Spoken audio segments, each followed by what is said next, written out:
Oi, galera do sexto ano, bom dia! Coisa boa, estamos juntos mais uma semana.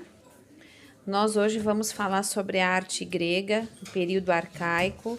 Aliás, desde a semana passada, né, nós estamos iniciando os nossos estudos aí sobre a arte grega. Semana passada foi mais assim um namorinho, né, pra gente começar a entrar hoje nessa vibe grega aqui, tá? Primeiramente, minha gente, a gente tem que ter muito cuidado ao estudar a arte grega e principalmente aí o período arcaico, porque além da gente falar sobre a arte, não tem como não falar da importância da Grécia e todo o legado que ela nos deixou, principalmente para a civilização ocidental, tá? Então vamos lá. A unidade 2 ela já inicia fazendo referência aos deuses gregos, né? Todos nós já ouvimos falar do Hércules, do Zeus, da Afrodite, né? E aí a gente já percebe o quão rica é a mitologia grega, que é o que nós já começamos a estudar semana passada, tá? Aí eles dizem assim: todos esses que eu mencionei, fazem parte da mitologia grega, criada pelos seres humanos que viveram na Grécia antiga com o intuito de dar significado para tudo aquilo que eles viviam e fatos relacionados à natureza ou até mesmo à formação da sociedade. Então, vamos pensar aí que eles não tinham a ciência que nós temos hoje e que para explicar o dia, a noite, sentimentos e todas as coisas que nos envolvem, eles criaram a mitologia grega, tá? E essa mitologia, ela tem uma importância muito grande aí para a história da humanidade. Porque hoje a gente sabe que isso não passa mesmo de histórias, de lendas e tudo mais. No entanto, não perde a sua beleza, mesmo a gente sabendo disso, não é? E aí é muito parecido também com as nossas lendas brasileiras, né? A Iara, Saci Pererê e tudo mais. Cada povo tem o seu folclore, o seu legado aí de mitos e lendas, ok? E com a Grécia não foi diferente. Aí embaixo aí dessa imagem maravilhosa, que é aí a Atenas, a Acrópole de Atenas, a capital da Grécia, é uma fotografia atual. É uma cidade maravilhosa, né? Eu espero um dia conhecer, minha gente, verdade. E aí diz o seguinte: embaixo dessa imagem vai estar falando aí, a civilização grega surgiu em torno do ano 800 a.C., tá? E a influência da mitologia ele está presente até hoje na nossa sociedade, tanto por meio de livros quanto de quadrinhos também, filmes, desenhos, entre outros, tá? Inclusive tem até aqui uma dica de livro também, quadrinhos, que eu sempre recomendo para vocês leitura, né, gente?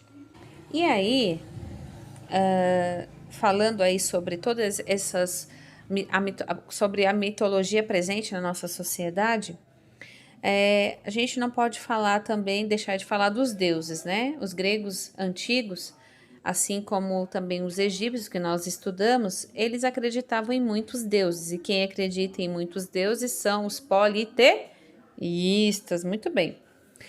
E aí diz o seguinte lá no último parágrafo: além dos deuses da mitologia grega, havia semideuses. Ou seja, quem já assistiu Hércules e Percy Jackson e etc., sabe que um semideus é o quê? É um deus se relacionando com um humano. E aí, o nascimento aí dessa junção é um semideus. Metade Deus e metade humano, não é isso? E aí diz o seguinte: além dos deuses na mitologia grega, havia os semideuses, filhos de deuses com seres humanos, heróis gigantes e outros personagens. Essa crença era tão forte que muitas obras artísticas e arquitetônicas na Grécia Antiga foram criadas com base nos seres desta mitologia, como os templos gregos em homenagem a deuses e importantes poemas como Ilíada e Odisseia, que conta os feitos dos heróis gregos, né?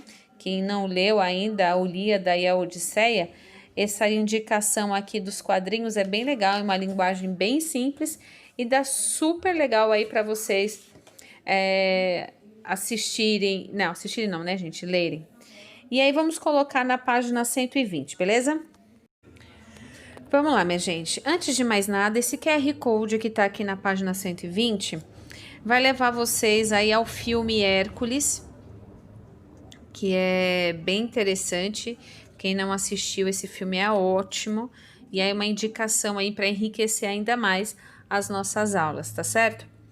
Bom, e aí é o seguinte, aqui nós vamos começar mesmo, a gente já tá falando aí sobre a arte grega, sobre a influência da mitologia, sobre como essa crença nesses muitos deuses, né, influenciaram aí as construções e tudo mais, tá? E agora nós vamos focar em alguns elementos, certo? E aí a gente vai falar também sobre o apreço que os gregos tinham pela arte egípcia, ou seja, eles tinham um profundo interesse e admiração pela arte egípcia. E eles trouxeram muito da arte egípcia para a arte da Grécia Antiga, tá? É claro que a arte grega, ela teve aí o seu estilo próprio, teve a sua inovação, mas elas tinham alguns traços, tá? Que dialogavam aí com a arte egípcia. E aí um desses detalhes está aqui nesse vaso, que está bem aí no centro da nossa página. Se você reparar, aí no meio tem um cavalo e um carro, né? É como se o cavalo estivesse puxando um carro. E na verdade são 3 cavalos, né? Representação de 3 cavalos puxados aí por rédeas, como diz aí embaixo do vaso. Mas aí você deve estar me perguntando, professora, mas aonde está a relação com a arte egípcia? É aquele lance do desenho do ângulo de maior visibilidade, tá? Então, se você olhar aí, esse lance aí do cavalo, para conseguir esse efeito de número de pernas e tal, a cabeça foi multiplicada por 3, certo? Olha lá, a cabeça do animal foi multiplicada por 3 e dando aquele ângulo de maior visibilidade, certo? Então, essa era uma característica o quê? Da arte egípcia, que nós vimos, né? Que nós nos desenhamos aí por esse ângulo, ok?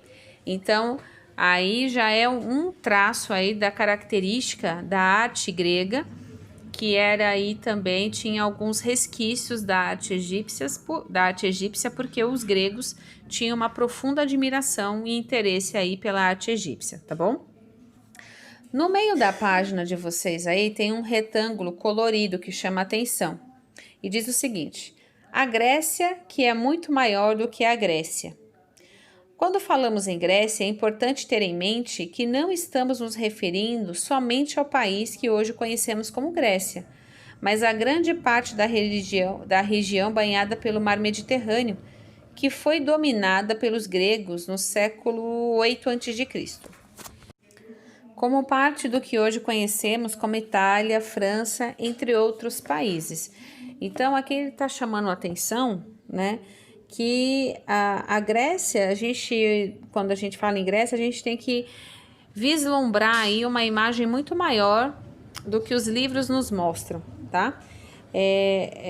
A região, ela é toda banhada aí pelo mar Mediterrâneo, e hoje conhecemos também como essa parte Itália e França. Então, ou seja, o território era muito grande da Grécia, né? Muito mesmo. Tem mais 2 países aqui que formavam aí antigamente a antiga Grécia, certo? E aqui está dizendo o seguinte: agora em cima nós falamos das semelhanças entre a arte egípcia e a arte grega. E aqui nós vamos falar aí sobre as diferenças entre a arte egípcia e a grega, que está relacionada aí aos seus cânones. Quem lembra o que é cânone, que eu expliquei?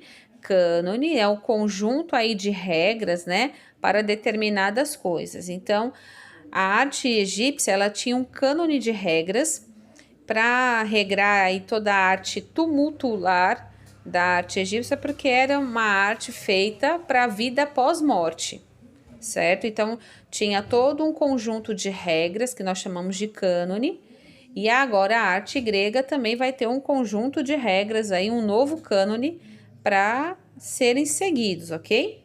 E vamos lá. Uma diferença importante entre a arte egípcia e a grega está relacionada a seus cânones. Embora ambas as civilizações tenham se baseado em regras rígidas para desenvolver a sua arte, as regras da arte egípcia praticamente não sofreram grandes alterações ao longo dos seus 3.000 anos em que essa civilização existiu. Já na Grécia Antiga, houve muitas alterações nesses cânones artísticos no decorrer do tempo, tá? Mas aí vocês vão perguntar, mas afinal, quais foram essas alterações artísticas, né, da Grécia Antiga? Lembrando que essas duras regras na arte egípcia não eram não moldaram muito tempo, porque se tinha a crença que se mudasse algo ali naquela arte, né, a pessoa se perderia no mundo dos mortos. Então, por isso que ao longo de 3.000 anos a arte egípcia se manteve sem alteração. O que foi totalmente diferente aqui no caso da arte grega, certo? E aí eu coloco o livro de vocês na página 121. Vamos aí para o parágrafo, né? Os cânones sofreram alterações na forma, muito mais que na temática. As esculturas gregas, por exemplo, tratavam quase sempre do mesmo tema. Representavam deuses, heróis de guerra e atletas. No entanto, a maneira como elas eram feitas sofreu alterações ao longo do tempo. Então, como nós temos aí as Olimpíadas, e vocês também já pesquisaram isso em outras disciplinas, vocês sabem que as Olimpíadas surgiu na Grécia, né? Os gregos gostavam muito aí dessas competições, eles amavam aí os seus deuses, adoravam, tinham verdadeiras adorações pelos heróis de guerra, que a gente tem tantas lendas aí, né? Como Aquiles, Hércules, e entre outros guerreiros aí que marcaram aí a mitologia grega. Então, as esculturas gregas eram sobre isso. Representavam deuses, heróis de guerra e atletas, tá?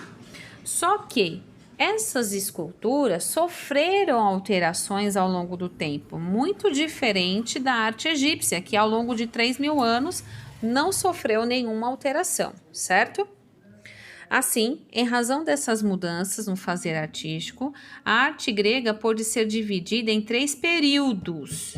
Então, é muito importante que vocês grifem isso. A arte grega foi dividida em 3 períodos.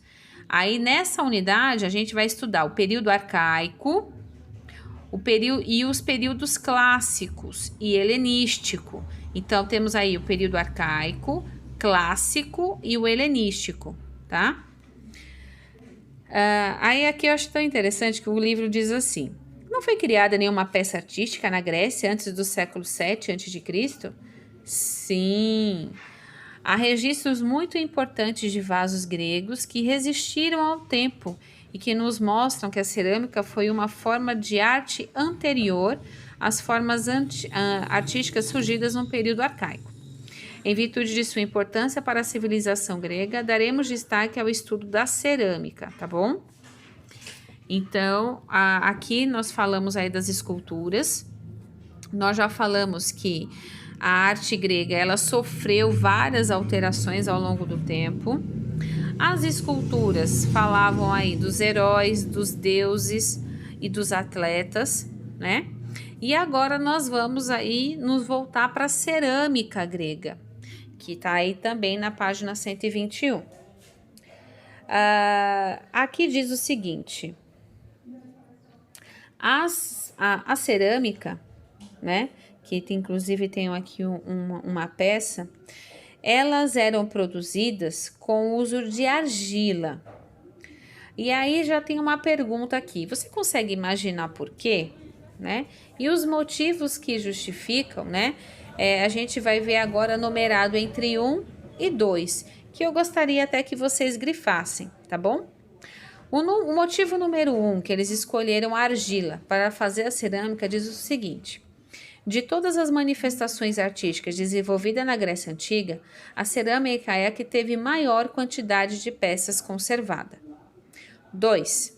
Nessas inúmeras peças são representados os costumes, a cultura e a forma de vida dessa civilização, o que torna a cerâmica uma importante fonte documental para conhecê-la.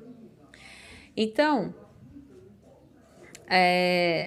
existe aqui dois grandes motivos que os estudiosos adoram estudar a cerâmica grega. Porque os gregos tinham o costume de desenhar os feitos heróicos, as suas histórias, toda na cerâmica, tá bom? E aí nós vamos continuar lendo aqui.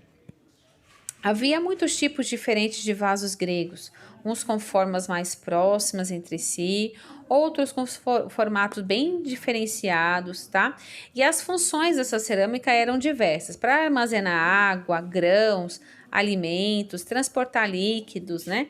Fazer aí partes de ritos fúnebres, entre outras coisas, né?